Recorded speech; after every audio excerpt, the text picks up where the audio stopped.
also my jogging leg. This one is, if I wanted to play basketball, or if I wanted to, go for a jog on grass, something that wasn't super flat and even, I would pick this blade.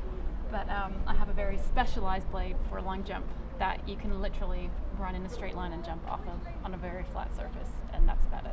My name is Stef Reid, and I am a T64 long jumper. This is 2 days out from my return to sport. I'm going to be competing at the British Champs on Friday, and I am pretty excited about it. So today is not going to be a huge session. It's just kind of to get sharp, set our runway, but make sure I leave feeling really fresh and confident and excited. So it'll be a nice session.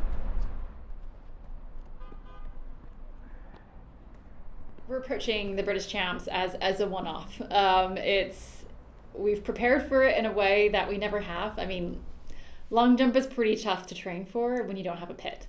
And so I did spend most of lockdown just kind of training, in my backyard, on roads, and making, doing the best that we could with it. Preparing for this comp has been totally different. And I think we'll take some time afterwards to sit down and say, okay, right, actually, what worked? What didn't work? What have we learned? What might we actually keep? Because the really cool thing is it does force you down avenues you never would have considered in a normal year. And sometimes you actually make some pretty cool discoveries. This was a lockdown purchase. I think I just got so sick of the repetition. I mean, you can only do so much on your driveway. And I hate jogging. There's no way I was going to jog to that. So I found this thing, and I just, every week I try and learn a new sequence, and it's really fun. This is good, we can show off my strickness.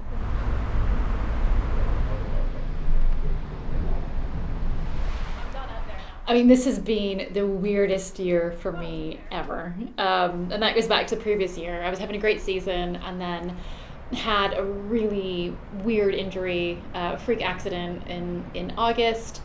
Came back from that, and then about 7 days before I was supposed to go to the World Championships, another freak accident. I then had to spend from November till about February just doing rehab and catching up. And then I was back and tested really well, and then COVID happened and lockdown happened.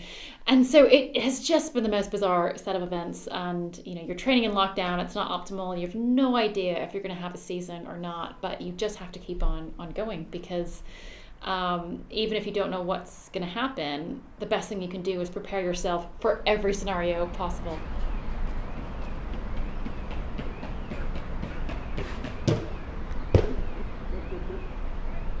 Good attacking them. Yeah, actually, I really like working with Aston. He genuinely believes that you have to develop someone on the track and off the track. Who you are when you're under pressure. It's important because that's what happens when you step to the big stage. Someone who's at peace with themselves, who's confident, who's setting their values, who knows what's important to them, they will perform better. A good day with Aston is, that wasn't terrible. And you're like, yes. So pretty much between now and Friday, I am going to keep it as low stress as possible.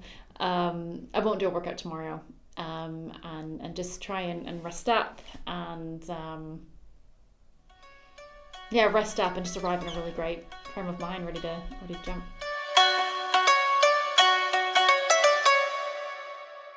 Post-training meal, I would normally go for either eggs or maybe a shake. It depends how close it is to dinner. But I'm always someone that if I'm going to eat it, it needs to be delicious. So I do take my post-training meals quite seriously. It's just a different outlet. Like for me, I love food. It's just a source of a lot of joy. And in some ways, I guess you're just using a different side of your brain, and you can be a bit creative, and you just have that freedom. If you have a disaster in the kitchen, no one cares. You just add some cheese to it, and it's fine. But I think it's just nice to have a creative outlet. And actually, I do a lot of things outside of training as well. And my coach is great. He has this phrase called positive distractions. because if your whole life is focused on athletics and something goes wrong and you get injured, it's almost like the world implodes on you. It is dangerous to have everything about your life, everything about, you know, how you're going to measure your success and your self-esteem on this one result that you can't always control. I was pretty devastated. You know, when the Paralympics were postponed, it's tough. You don't know where you're going to be in a year's time, and you never know what's going to happen. You know, there are no guarantees in life. You always have to be ready to adapt and to change how you do things. I think, you know, this was not the first time in my life where everything I thought and my perfect plan got ruined. You know, I learned when I was 15, I wanted to be a professional rugby player. That was my original dream. And I was in a boating accident. That's how I became an amputee. And, you know, that was a great lesson in that nothing is ever guaranteed. You know, life changes all the time. Nothing stays static. And I think I learned then, you know, I'm someone that, yes, I like to have a plan. I like to be prepared. I like to be super, super organized. I always have a plan A. But equally, I know that plan can be ripped up at any moment. And it's more important that I can be flexible and that I can think on my feet and that I can make the most of whatever situation I found myself in. That doesn't mean I like ripping up my plan A, because usually it's pretty good and I've spent a lot of time on it, but you know, I can do that. And so it's still hard, but you adjust, and that's just life. Right, so that is a pretty typical post-training snack for me. What's the verdict? I mean, I'm biased, but it's delicious. So I watched Rising Phoenix last week and I thought it was amazing. And the whole time I thought, I just wish I had seen a film like this back when I first became an amputee. Back in 2000, I mean, I didn't know anything about disability sport. I didn't really even know anyone with a disability. And I felt like I'd already formed quite negative assumptions toward disabled sports. And when someone asked, well, do you want to come to this para-athletics team? My first thought was no, like I don't want to be involved in para-sport. I want to be back doing what I used to do, because I didn't think it was going to be as intense or as competitive or as fun. And obviously, you know, I got into it and I realized how wrong I actually was, but what if I hadn't gotten past that barrier? And this is what Rising Phoenix is going to do. It showcases what para-sport is. And you just realize you don't have to have a disability to love disability sport.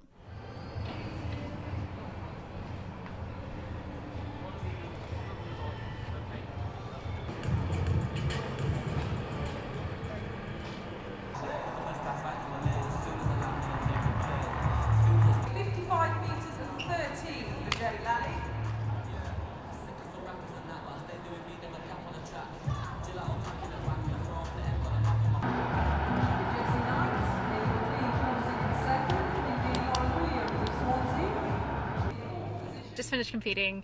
It was strange for a lot of reasons, but once I got out there, it was super fun. I jumped a solid, okay, 5:22 is pretty down on my personal best, but there were good things about it. I think the struggle was just mostly for consistency, and even though I nailed bits and pieces and things were good, I think it's just the consistency hasn't been there this year, which for obvious reasons is not ideal. But I'm glad to be back.